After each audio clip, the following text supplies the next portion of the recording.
अब देखिए chapter number जो 9 है, चैप्टर नंबर 9 बहुत ही आसान है। अगर आप चैप्टर नंबर 8 को थोड़ा बहुत पढ़े होंगे, त्रिकोणमिति थोड़ा बहुत जानते होंगे, तो चैप्टर नंबर 9 जो है बहुत ही आसान है। चैप्टर नंबर 9 में केवल 2 चीज जानना है। क्या है कि चैप्टर नंबर जो 9 है, यानी जब भी त्रिकोणमिति मिले आपको, तो त्रिकोणमिति में हमेशा क्या आएगा, समकोण त्रिभुज आएगा। इस एक हम समकोण त्रिभुज ले लिए जिसका नाम हम रख देते हैं ABC। ये तो सबको पता है, लेकिन आपको इस चैप्टर में सवाल लगाने के लिए केवल 2 चीज जानना चाहिए। एक होता है उन्नयन कोण, एक होता है अवनमन कोण। उन्नयन कोण क्या होता है और अवनमन कोण क्या होता है। तो पहले लिखते हैं उन्नयन कोण। क्या लिखते हैं, उन्नयन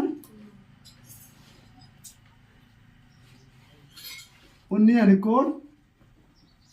एक उन्नयन कोण होता है और एक क्या होता है, अवनमन कोण। उन्नयन कोण और अवनमन कोण। जो नीचे से अगर हम ऊपर की ओर देख रहे हो, नीचे से हम ऊपर की ओर देख रहे हो, तो इसे क्या कहते हैं, उन्नयन। उन्नयन मीन्स ऊपर।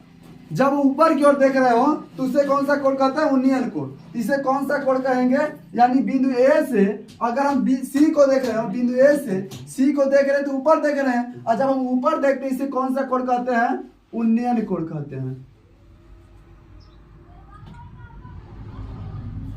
उन्नयन कोण, ठीक है। और बिंदु सी से अगर ए को देख रहे हो, तो सी से अगर ए को देख रहे हैं, इस तरह से हम एक डार्ट रेखा ले लेते हैं और यहां से एंगल जब नापते हैं तो सी से ए को देख रहे हैं, तो इसे कौन सा कहते हैं, अवनमन कोण। अब कुछ लोगों का डाउट होगा कि सर अवनमन कोण होता है तो ये क्यों ले रहे हैं, यहां से क्यों नहीं ले रहे हैं। जैसे इन 2 रेखाओं के बीच में हम उन्नयन कोण लिए हैं, उसी तरह से यहाँ 2 रेखाओं के बीच से अवनमन कोण क्यों नहीं लिए हैं। तो देखो बेटा, जब हम नीचे खड़ा होते हैं, जब नीचे खड़ा है तो ये जो हमारी आंख है, ठीक ना, आंख के समांतर एक रेखा आएगी और यहाँ से अगर हम किसी चीज को देख रहे हैं तो ऐसी जाएगी, ठीक ना। इस समांतर वाले से जो एंगल नापेंगे उसे क्या कहेंगे, उन्नयन कोण। अब जब ऊपर से नीचे देखेंगे तो आंख की समांतर ऐसे एक रेखा जाएगी, और नीचे जब देख रहे हो, जब यहाँ से आग के समांतर हो गई, अब जब नीचे देखेंगे तो इस तरह से हम नीचे देखेंगे, तो इसके समांतर, आग के समांतर और नीचे जो देख रहे हैं उसके एंगल को नापते हैं। तो ये आग के समांतर हो गई डार्ट रेखा, और ये दृष्टि रेखा हो गई, यानी जिस रेखा पर हम देख रहे हैं, तो इस दोनों के बीच में जो एंगल बन रहा है उसे क्या कहेंगे, अवनमन कोण। आई बात समझ में? आई होप कि यहाँ तक समझ में आ गया होगा। अब चलते हैं क्वेश्चन नंबर 1 पर, ठीक है। इसका स्क्रीनशॉट ले लीजिए, ठीक है। अब क्वेश्चन नंबर 1 की ओर चलते हैं। तो क्वेश्चन नंबर 1 कह रहा है कि सर्कस का एक कलाकार है जो सर्कस दिखाने वाले आते हैं। कह रहा है एक 20 मीटर लंबी रस्सी है, 20 मीटर लंबी एक रस्सी लिया है और उसे क्या किया है, अच्छी तरह से किसी खंबे से बांध दिया है और उस पर चल रहा है। तो एक खंबा हो गया और एक रस्सी हो गई 20 मीटर दूर, कहीं खूंटा गाड़ करके इसे बांध करके इस पर चल रहा है। जैसे कोई एक कलाकार हो गया, यहाँ पर एक कलाकार है, ठीक है, ये कलाकार है जो यहाँ से चल रहा है इधर की ओर। तो 20 मीटर लंबी रस्सी पर इस पर चल रहा है। कारा भूमि के स्तर के साथ द्वारा बनाया गया कोण 30 अंश हो, यानी जो कोण है जो खंबे पर बांधा गया है, तो जमीन से जो खंबे की ओर रस्सी गई है इसके बीच में बनने वाला कोण कौन है, 30 अंश। तो पूछ रहा है खंबे की ऊंचाई बताइए, यानी खंबा जो है कितना ऊंचा है। यानी हमसे डायरेक्टली पूछा है कि AB का मान बताए। तो मान लेते हैं ये खंबे की ऊंचाई h है। क्या मान लेते हैं, माना खंबे की ऊंचाई h है। तो चलिए हल करते हैं। हल में लिखेंगे माना खंबे की ऊंचाई 9 मीटर है, सही h मीटर है, ठीक है। अब मान लिया कि खंबे की ऊंचाई h मीटर है, ठीक। अब करते हैं हल। तो लिखेंगे त्रिभुज ABC, एक जो त्रिभुज है ABC, इसमें हम लगाएंगे कौन सा प्रमेय, प्रमेय नहीं बल्कि यहाँ पर त्रिकोणमिति का फॉर्मूला लगाएंगे। तो लगाएंगे त्रिभुज ABC में, त्रिभुज ABC में। अब देखिए हमें h निकालना है। क्या निकालना है, h, यानी कि इसे लंब मानते हैं, लंब निकालना है, कर दिया है। तो हमें ये देखिए हमारे पास जो फार्मूले होते हैं ये होते हैं लाल बटे कक्का, तो साइन बट्टे ये होता है साइन, ये होता है कॉस और ये होता है टेन। इसी तीनों में से कोई लगाना है। ये है साइन, कॉस और टेन। तो हमें किसके संबंधी सूत्र चाहिए? हमें चाहिए लंब और कर्ण से। तो लंब और कर्ण किस में आ रहे हैं? साइन में आ रहे हैं। यानी यहाँ पर हम साइन थीटा बराबर लगाएंगे, साइन थीटा बराबर लंब बट्टे कर्ण। ठीक है। अब यहाँ पर थीटा का मान दे दिया है 30 अंश, तो हो जाएगा साइन 30 अंश बराबर लंब। लंब क्या है? यच माने है, तो लंब क्या हो जाएगा? यच। कर्ण कितना है? तो कर्ण है 20, तो कर्ण क्या हो जाएगा? 20। और साइन 30 अंश का मान होता है 1/2। ठीक है। अब यच बटा 20, 2 से 20 को डिवाइड करेंगे तो 10 टाइम्स कट जाएंगे, यानी कि यच बराबर कितना आएगा? 10 मीटर। यानी कि क्या लिखेंगे? अतः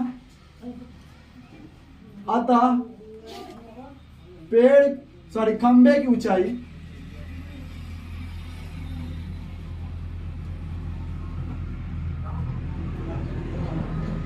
10 मीटर होगी। ठीक है, इसके साथ ले लीजिए। ठीक है। अब क्वेश्चन नंबर 2 की ओर चलते हैं। क्वेश्चन नंबर 2 का है आंधी आने से एक पेड़ टूट जाता है। तो एक पेड़ है, जैसे मैं यहाँ पे देख लीजिए, एक पेड़ है, जमीन, ये जमीन हो गई, ये एक जमीन है। जमीन पर एक पेड़ खड़ा है और आंधी आई और पेड़ यहाँ से टूट गया, यहाँ से पेड़ टूट गया और टूट के गिर गया। जब टूट कर गिरा तो यहाँ से इस तरह से एंगल बना दिया। ठीक ना। ये कोई पेड़ था, काल्पनिक मान लीजिए,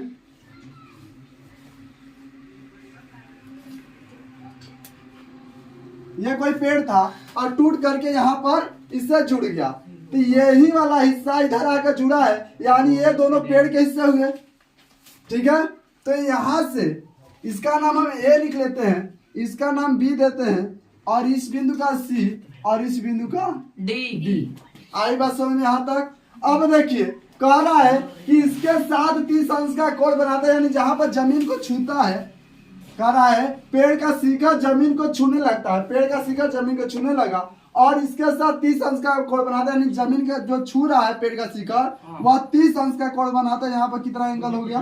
30 अंश। और कह रहा है पेड़ के पाद बिंदु से, पाद मींस पैर, यानी पेड़ के पैर से, यानी पैर कहाँ पर है? यहाँ पर जमीन को, पाद बिंदु से जहां पेड़ का शिखर जमीन को छूता है, यानी पेड़ के शिखर के बीच की जो दूरी है, कह रहा है 8 मीटर है। ठीक है। कह रहा है 8 मीटर है।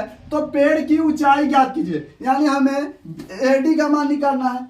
अब देखिए ध्यान से, जो ये सीढ़ी वाला हिस्सा है वही टूट कर इधर आया है, ये वाला जो हिस्सा है, ये वाला हिस्सा इधर लगा है। ठीक ना। टूटा हुआ भाग यही है, टूटा भाग। आई बात समझ में यहाँ तक?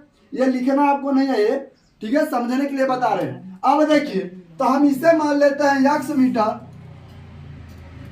यक्स मीटर, और इसे क्या मान लेते हैं? यच मीटर। यक्स नहीं, यच नहीं, वाई मान लेते हैं, वाई मीटर। ठीक है। कोई दिक्कत यहाँ तक? तो लिखेंगे माना पेड़ की ऊंचाई यच मीटर है, माना पेड़ की ऊंचाई यच मीटर है। ठीक है। अब देखिए, इसलिए क्या आ जाएगा? यच बराबर, अब देखिए यच का जो पेड़ की ऊंचाई हमने यच मान लिया, तो यच बराबर क्या हो जाएगी? इसकी और इसके जोड़ हो जाएगा कि नहीं?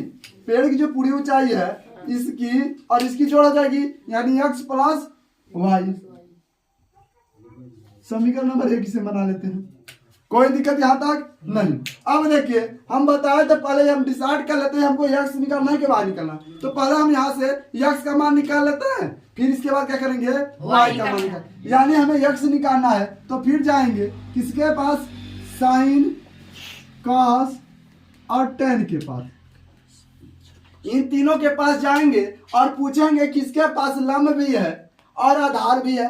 तो इसके पास तो लंब बट्टे कड़ है, इसके पास आधार बट्टे कड़ है, लेकिन tan के पास जो है लंब बट्टे आधार, यानी लंब भी है आधार भी है। यहाँ पर कौन सा फॉर्मूला लगाएंगे? तो tan का। तो लिखेंगे त्रिभुज ABC में, त्रिभुज ABC में, त्रिभुज ABC में क्या लगाएंगे? tan थीटा बराबर, क्या लगाएंगे? tan थीटा बराबर लंब बटे आधार। ठीक है, अब देखिए थीटा का मान कितना है? 30 अंश। थीटा का मान कितना है? 30 अंश। तो tan 30 अंश बराबर लंब क्या है? तो देखिए इस त्रिभुज का ABC में लंब x है, तो लंब क्या हो जाएगा? L का मान x बाई आधार क्या है? तो आधार यहाँ देखिए आधार है ABC में, आधार कितना है? 8 मीटर, यानी कि 8 हो जाएगा। और tan 30 अंश का मान कितना होता है? तो tan 30 अंश का मान होता है 1 बट्टे कड़ी में 3 बराबर x बटा 8। अब यहाँ से 3 गुणा कराएंगे तो कड़ी में 3x बराबर 8। कड़ी लिखते समय एक चीज ध्यान देंगे, यक्स जो होगा कड़ी के हमेशा बाहर होगा। ठीक है, तो यहाँ से अगर हम यक्स का मान निकालना चाहे तो यक्स बराबर हो जाएगा 8 बटा कड़ी में 3। ठीक है, लेकिन जब बटा में कड़ी में 3 होती है तो वह गलत मान लिया जाता है, यानी बटा में कड़ी के 3 को खत्म करना है तो इसका प्रमेयीकरण करेंगे तो कड़ी में 3 से ऊपर नीचे क्या कर देंगे? गुणा कर देंगे, यानी क्या हो जाएगा? यक्स बराबर 8 कड़ी में 3 अब बटे 3। ठीक है, एक आंसर यहाँ पर आ गया यक्स का मान। अब निकालेंगे वाई का मान। तो वाई का मान निकालने के लिए फिर त्रिभुज ABC में लेंगे, त्रिभुज ABC में, चलिए यहाँ पर नहीं बगल में कर लेते हैं, त्रिभुज ABC में। अब देखिए इस बार क्या लेना है हमको? यक्स का मान निकाल लिए, अब वाई चाहिए। तो वाई क्या हो गया? कड़ हो गया। आधार और कड़ से संबंधित सूत्र चाहिए तो किस पे पास जाएंगे? कास के पास, यानी लगाएंगे कास थीटा।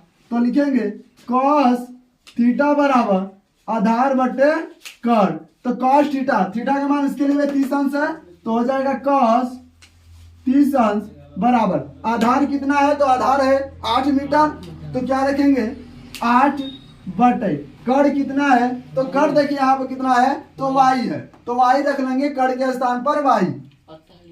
तो cos 30 अंश का मान कितना होता है? तो cos 30 अंश का मान होता है 1 बटा कड़ी में 3 बटा 2 बराबर 8 बटा वाई। जब क्रॉस मल्टीप्लाई कराएंगे तो √3y बराबर 16।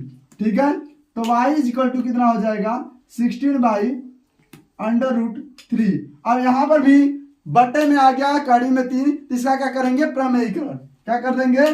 प्रमेयीकरण। तो कड़ी में 3 बटा कड़ी में 3, तो y इक्वल कितना हो जाएगा? 16 कड़ी में 3 और बटा में 3। ठीक है, ये तो निकल गया y का मान।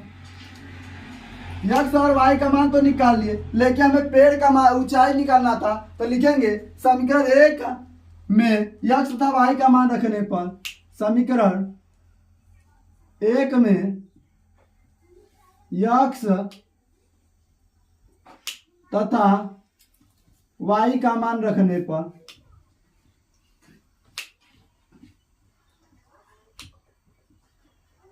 तो क्या हो जाएगा? यक्स बराबर यक्स प्लस वाई होता है, तो यक्स बराबर कितना हो जाएगा?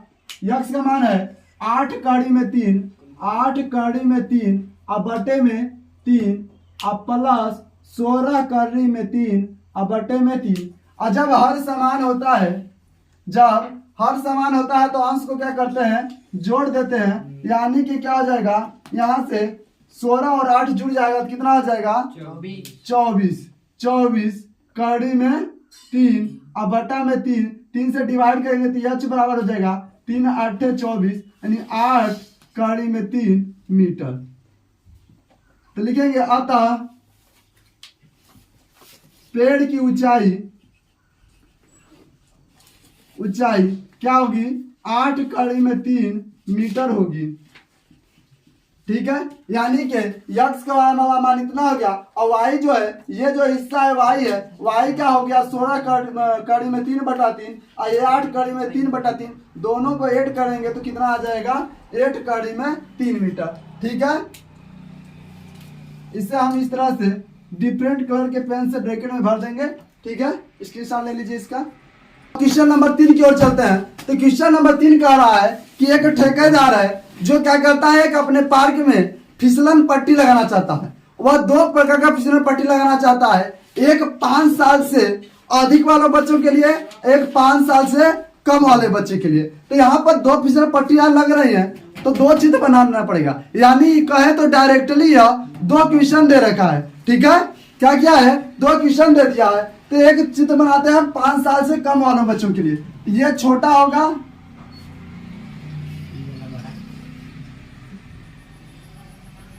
ये हो गया 5 साल से कम वाले बच्चों के लिए। बीच में लिखते हैं 5 वर्ष से कम।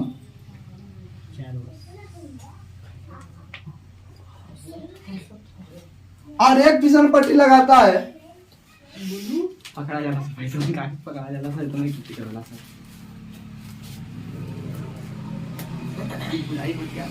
और एक फिसल पट्टी लगाता है 5 साल से ज्यादा वाले बच्चों के लिए, यानी कि 10 साल जो 5 साल से बड़े हैं, इसके लिखे हैं 5 वर्ष से कम अधिक।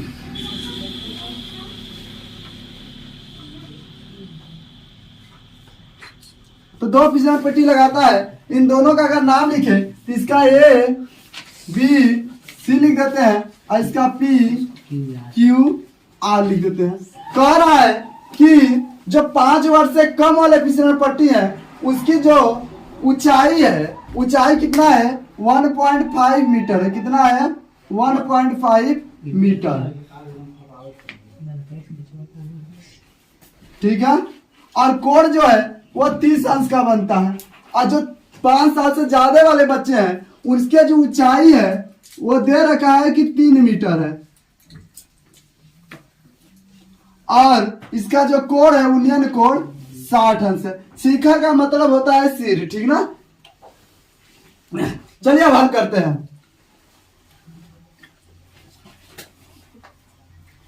तो हल करेंगे, इसमें लिखेंगे कि 5 वर्ष से कम वाले बच्चे। तो मान लेते हैं कि 5 वर्ष से जो कम उम्र वाले बच्चों की फिसलन पट्टी की लंबाई है वो कितनी है यक्स है, और 5 वर्ष से ज्यादा वालों की कितनी है वाई है। ठीक है, तो लिखेंगे माना 5 वर्ष से कम उम्र के बच्चों की फिसलन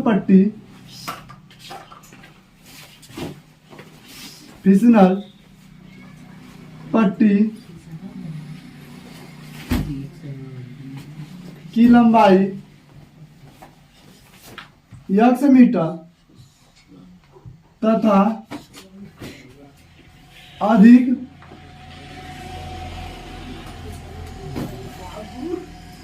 उम्र के बच्चों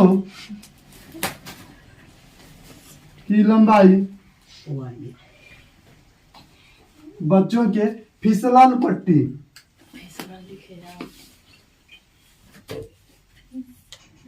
फिसलन पट्टी की लंबाई क्या है, तो लंबाई y मीटर है। ठीक है, चलिए आगे चलते हैं। तो अब देखिए कह रहा है कि लंबाई जो है इसकी y मीटर यक्स मीटर हो गया, तो 5 वर्ष से कम उम्र वाले बच्चे। तो हल करेंगे, इसमें लिखेंगे 5 वर्ष से कम। 5 वर्ष से कम वालों के पहले हल कर रहे हैं, यानी हम त्रिभुज ABC की बात कर रहे हैं। ठीक है, तो लिखेंगे त्रिभुज ABC में तो देखिए हमें कर्व निकालना है, लंब दिया है, तो यहाँ पर कौन सा फॉर्मूला लगाएंगे, तो साइन थीटा। तो लगाएंगे साइन थीटा बराबर लंब बटे कर्ण। ठीक है, अब थीटा का मान जो दिया है 5 वर्ष से कम वाले में 30 अंश है, तो यहाँ पर हो जाएगा साइन 30 अंश बराबर लंब कितना है, तो लंब क्या है इसके लिए 1.5 और कर्ण क्या है तो यक्स, यानी 1.5 बाई यक्स। साइन 30 अंश का मान 1/2 होता है, यानी 1.5 बटा यक्स। क्रॉस मल्टीप्लाई कराएंगे तो यक्स बराबर कितना आएगा 3। ठीक है, अब करेंगे 5 वर्ष से अधिक। 5 वर्ष से अधिक, तो 5 वर्ष से अधिक वालों के लिए भी यही फॉर्मूला लगेगा, क्योंकि इसमें भी कर्ण निकालना है, लंब दिया है, तो लिखेंगे त्रिभुज पी क्यू आर में।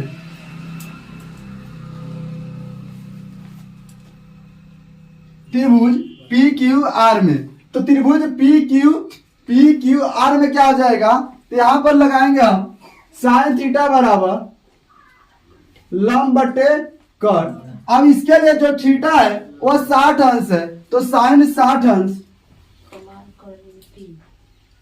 बराबर लंब का जो मान है कितना है 3 और कर्ण क्या है y, यानी 3/y। अब देखिए साइन 60 अंश का मान जो होता है कड़ी में 3/2 होता है और 3/y। जब क्रॉस मल्टीप्लाई कराएंगे तो √3y = 6 हो जाएगा, यानी y का मान जब निकालेंगे तो 6 अपान √3 जो है बटा में आ जाएगा। अब देखिए 6 अपान √3 आ गया। अब इसका क्या कर देंगे, प्रमेयीकरण कर देंगे। ठीक है, इसका जब प्रमेयीकरण करेंगे तो कड़ी में 3 से ऊपर नीचे हो जाएगा मल्टीप्लाई, तो y इक्वल हो जाएगा 6 √3 बाई 3 और 3 से 6 डिवाइड होगा 2 टाइम, यानी y इक्वल 2 √3 लिखेंगे। आंसर में क्या लिखेंगे, अतः क्या लिखेंगे 5 वर्ष से कम, 5 वर्ष से कम उम्र वाले बच्चों के फिसलन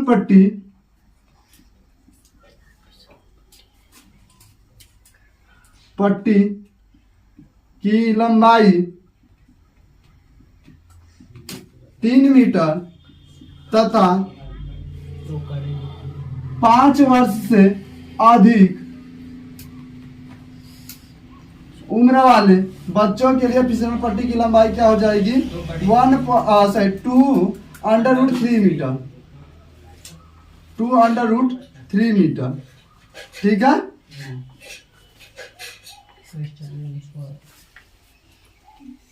चलते हैं क्वेश्चन नंबर 4 की ओर।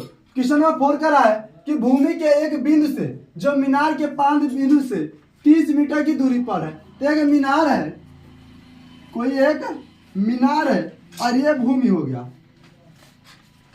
भूमि के कह रहा है एक बिंदु से 5 बिंदु के बीच की दूरी जो है 30 मीटर, यानी ये भूमि का एक बिंदु ले लिए और ये जो मीनार है इसकी सतह है और इस सतह को क्या कहते हैं 5 बिंदु, यानी पैर। इसके बीच की जो दूरी है यह कितनी है 30 मीटर। ठीक है, और इसके बाद कह रहा है मीनार के शिखर का यूनियन कोण 30 अंश है, तो हम यहां से एक कर्ण को खींच लेते हैं।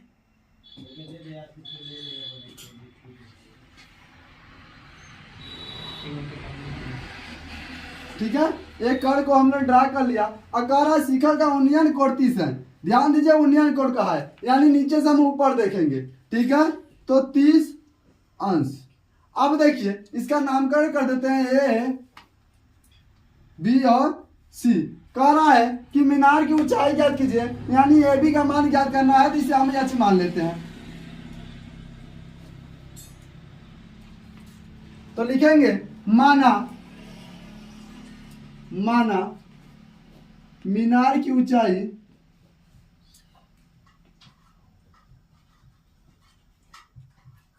एच मीटर है।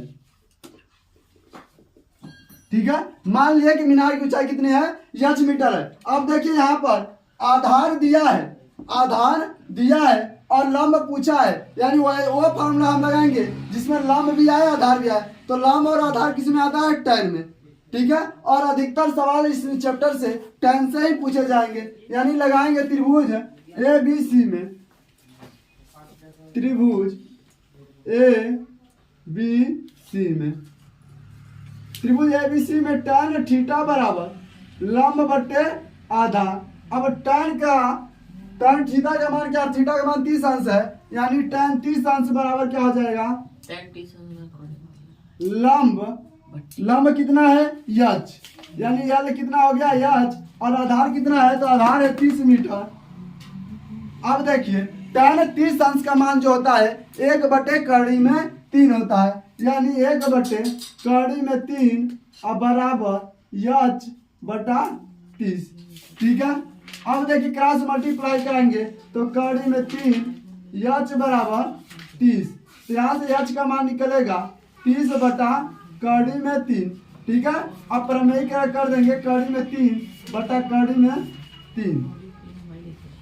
h बराबर 30 अब बटा में 3, क्योंकि कड़ी का कड़ी से गुणा होगा तो 3 हो जाएगा। अब 3 से 30 को काट देंगे तो 10 बार में कट जाएगा, यानी h बराबर आ गया 10 मीटर, ठीक है। यानी लिखेंगे अतः मीनार की ऊंचाई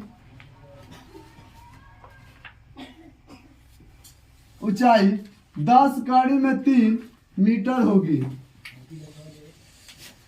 ठीक है। बहुत ही आसान क्वेश्चन था, लेकिन आसान है इसलिए